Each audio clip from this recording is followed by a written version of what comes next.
PSIS Semarang menargetkan kemenangan penuh saat menghadapi Persis Solo dalam derby Jateng pada pekan ke-19 Liga 1 di Stadion Jatidiri, Senin, tanggal 20 Januari tahun 2025. Kemenangan menjadi penting bagi PSIS untuk menjauh dari zona degradasi. Namun, ambisi tersebut bakal dihadang Persis Solo yang juga berjuang keluar dari posisi juru kunci. CEO PSIS, Yoyo Sukawi, menyebut laga ini akan berlangsung seru karena kedua tim sama-sama bertekad meraih 3 poin. Pertandingan yang tentu sangat menarik. PSIS dan Persis pasti sama-sama ngotot ingin menang. Putaran kedua, kami maupun Persis juga sama-sama berbenah dengan tambahan pemain, kata Yoyo. Yoyo Sukawi menyebut derby Jateng ini akan menjadi salah satu laga paling menarik di putaran kedua Liga 1 Indonesia. Kedua tim yang tengah berjuang di papan bawah telah melakukan berbagai pembenahan demi meningkatkan performa di sisa musim. Main di Jatidiri memberikan keunggulan besar bagi kami. Dengan komposisi tim yang sekarang dan persiapan matang, saya yakin PSIS bisa menang melawan Persis Solo, ujarnya dengan penuh keyakinan. Derby Jateng bukan sekadar persaingan dua tim, tetapi juga adu gengsi antara dua kota besar di Jawa Tengah. Laga ini menjadi momentum penting bagi PSIS untuk memperbaiki posisi di klasemen. Dengan kedua tim berada di papan bawah, kemenangan menjadi sangat krusial. Pada putaran pertama di Stadion Manahan, PSIS unggul 1-0 berkat gol Alfeandra Dewangga dari sepak pojok. CEO PSIS, Yoyo Sukawi, menegaskan bahwa timnya telah mempersiapkan segalanya demi meraih kemenangan di derby Jateng. Pertandingan ini pasti akan menarik. Solo juga sudah berbenah, dan kami pun demikian. Tapi dengan bermain di Jatidiri, PSIS harus menang, tegas Yoyo. PSIS Semarang telah melakukan berbagai perbaikan dalam menyambut putaran kedua, termasuk mendatangkan pemain-pemain baru dan memulihkan kebugaran pemain yang sebelumnya cedera. PSIS kini memiliki 4 striker asing andalan yakni Evandro, Sudi Abdallah, Gustavo, dan Gali Freitas.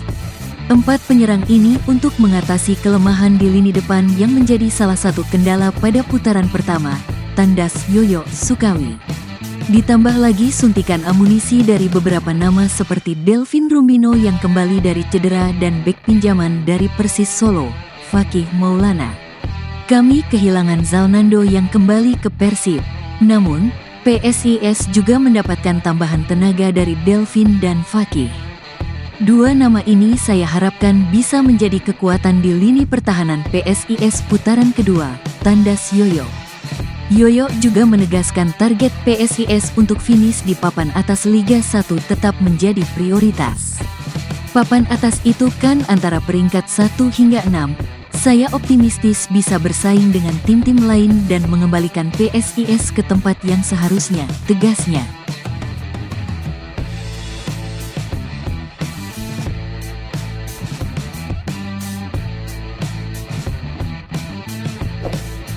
Tak banyak yang tahu, CEO PSIS Semarang, Yoyo Sukawi, memiliki putri bernama Chantia Saswita Sukawijaya yang sangat mencintai sepak bola. Chantia, putri sulung Yoyo, memiliki tekad kuat untuk menekuni bisnis sepak bola dan digadang-gadang sebagai penerus pengelolaan PSIS Semarang. Di usia 22 tahun, ia sudah masuk dalam kepengurusan klub. Kecintaannya pada sepak bola dimulai sejak kecil, didukung pendidikan tinggi yang relevan.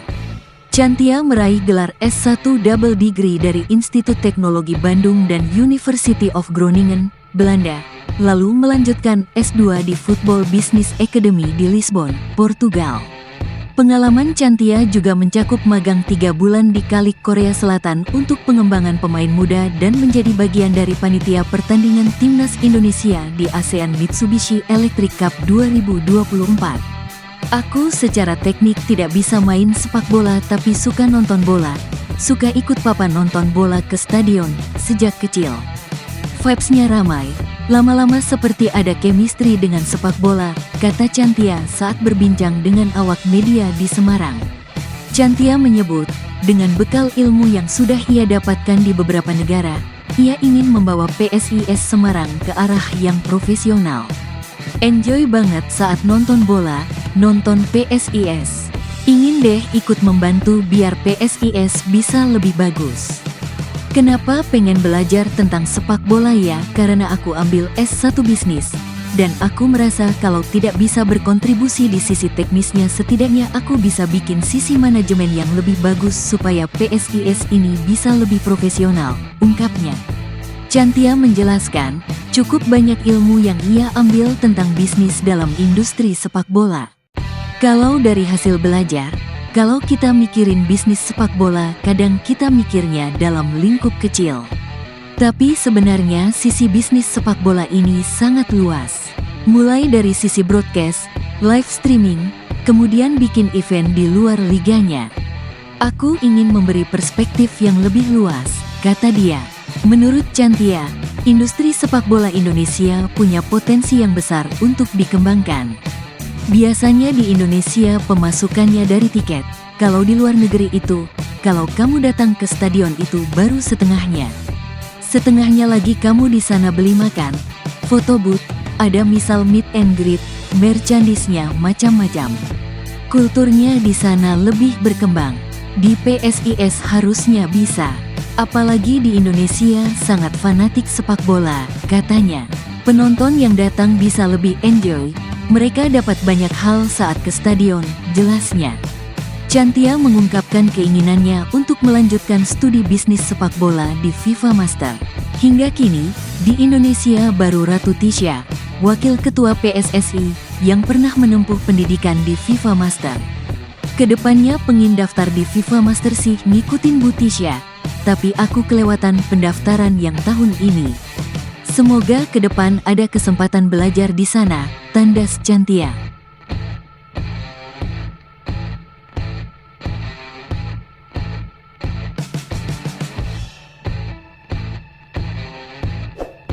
Nasib baik menghampiri Fernandinho, mantan pemain asing PSIS Semarang.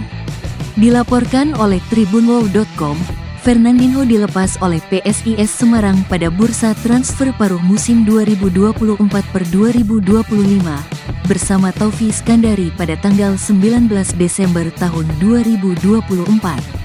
Namun, tersiar kabar bahwa pelepasan Fernandinho terkait dengan isu gaji yang belum dibayarkan, sehingga ia memutuskan hengkang dari klub.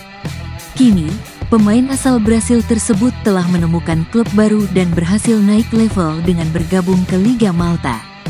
Fernandinho resmi bergabung dengan klub kasta tertinggi Liga Malta, Floriana FC, pada tanggal 3 Januari tahun 2025, dengan kontrak hingga tanggal 30 Juni tahun 2025.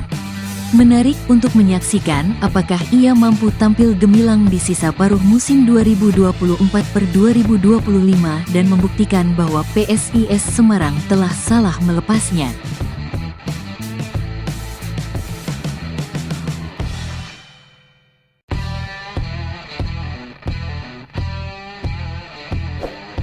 Persis Solo mengumumkan rekrutan baru di detik-detik penutupan bursa transfer kedua, Rabu, tanggal 15 Januari tahun 2025, setelah meminjamkan salah satu pemainnya ke PSIS Semarang.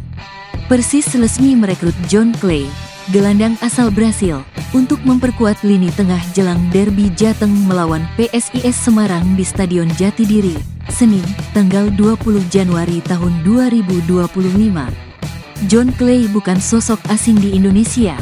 Pada paruh pertama musim lalu, ia bermain untuk FC Bekasi City di grup A Pegadaian Liga 2 Indonesia, mencatat 15 penampilan dengan torehan 3 gol dan 3 assist.